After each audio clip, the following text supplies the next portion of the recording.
Hi guys, সবাই কেমন আছেন? আশা করি সবাই ভালো আছেন। আমি আজকে আইছি ধুবড়ি পার্কে, এখানে ঘুরতে এসেছি।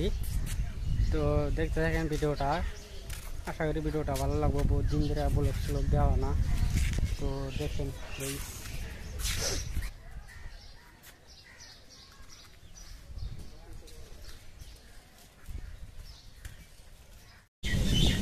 তো গাইস, এখন আমি আছি ধুবড়ি। ধুবড়ি দেখেন, I love you Dhubri, the hearted city. দেখতে পাচ্ছেন জায়গাটা।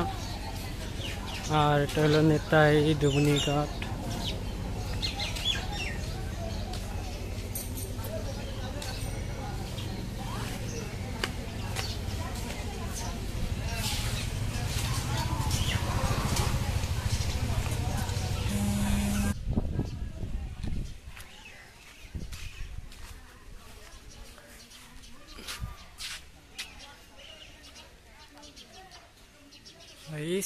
এটা হইল জাতীয় মহাবীর শিলা রায়। দেখেন, ভালো করে দেখাইতেছি।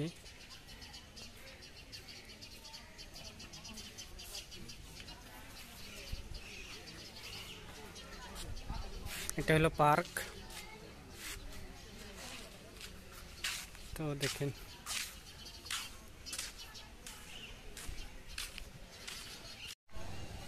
কিরম অসাধারণ পার্ক।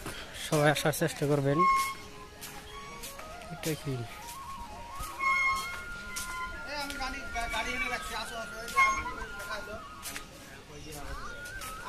দেখাইলো